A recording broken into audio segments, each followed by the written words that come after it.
My name's Rachel, and I'm here with my manager, and we work for a food manufacturing company. And like many of us, I'm sure, we struggle to recruit, with unemployment rates and everything. So we're talking a lot about emails and marketing and things like that, and even spam calls and those robocalls.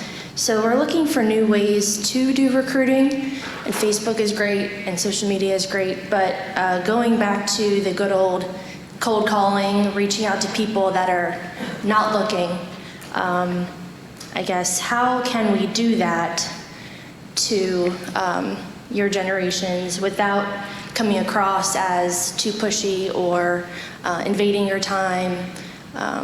Where's that line, that we should maybe stop bugging this one person that we see that might have the skill set that we're looking for? Do you have any recommendations? Are they typically men or women? What's the age? Is it their first job?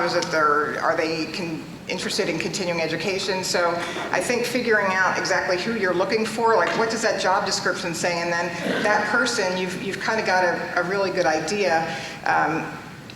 I would say for sales, probably LinkedIn or Indeed, but you can't just put out, great sales opportunity. It has to be continue your education on us, or things that matter to people right now. I think there's an awful lot of opportunity at entry level, but as you get higher up, there's not as much. So if people are telling you no, or if you're having conversations and they go somewhere else, find out why, and actually take a look at your top 2 or 3 competitors, whoever's the market leader, whoever's got the biggest share of the business in your area. Take a look at how they're prospecting and recruiting, because it could be as easy as just changing some of the language, or maybe just messaging it differently.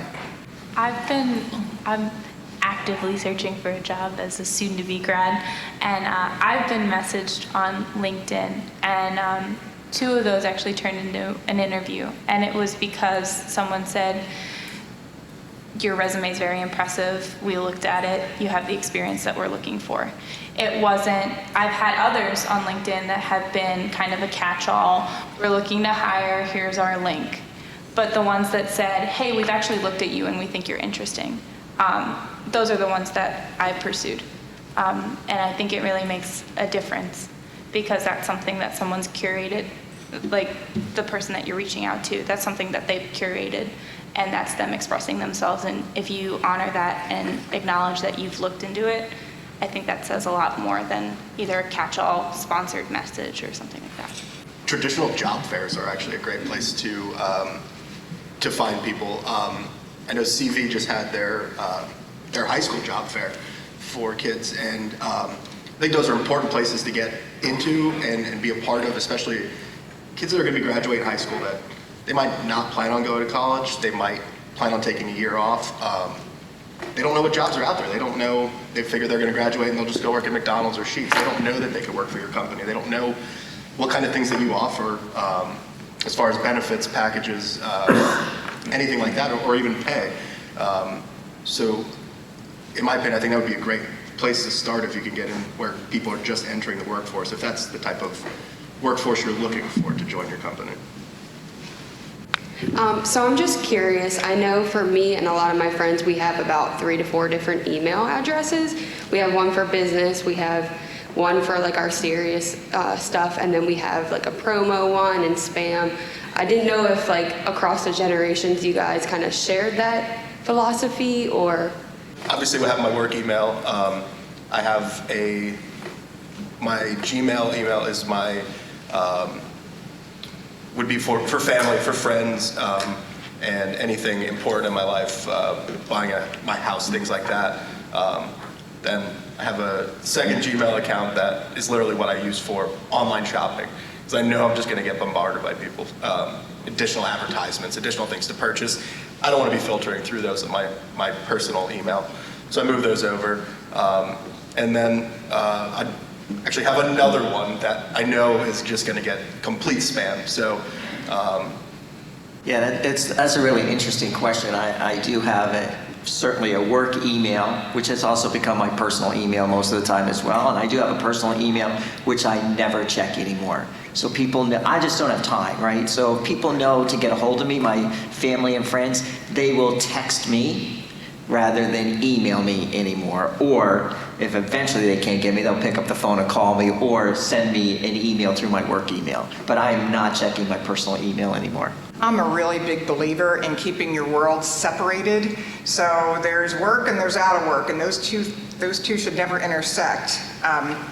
That's pretty much how I operate. I have a couple email addresses. I don't even remember what they are. So just old ones, but I have a primary business and then my Gmail, and that's really what I use, but I keep everything separated.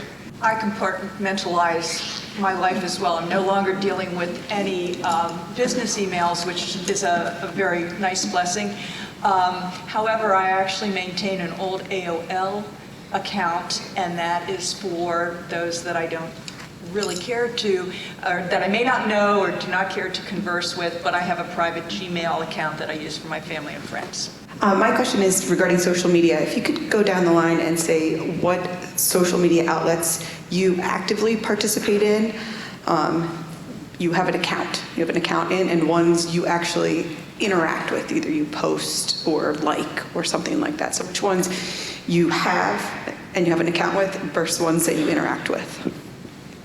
Facebook, Instagram, they're about the only two that I work with. Facebook, Twitter, LinkedIn. Facebook, Instagram, LinkedIn. See, I'm going to have to move further down this row on the table because Snapchat, like, I don't know what the heck I'm doing wrong, but there's something I'm not getting with that. And then I'm just trying to be painfully honest here. And then Twitter, years ago when digital became such an important piece of business, I thought it was important that I be involved in and know all of it.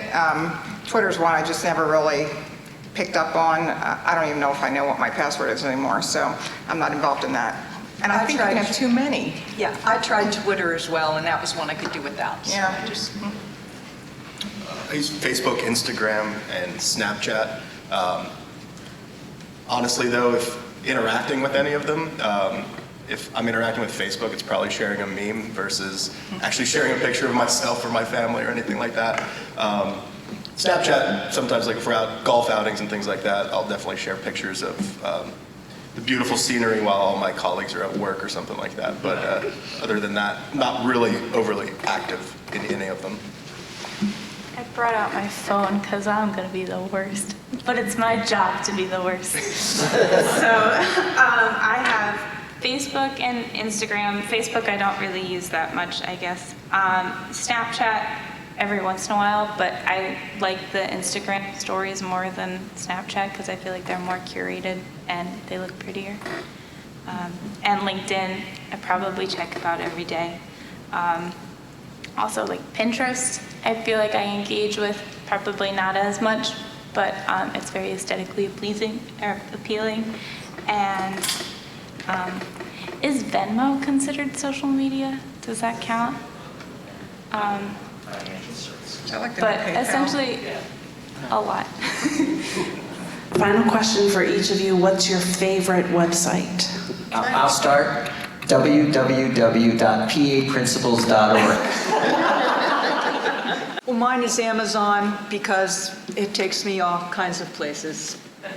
I would say YouTube, just from, you can laugh, you can learn, and you can listen to music. I mean, it has a little bit of everything on there. I'm probably going to say Spotify because it's got content and music, and I can do something else. Probably LinkedIn or Facebook. I look at LinkedIn for entertainment too. I like reading articles about different things.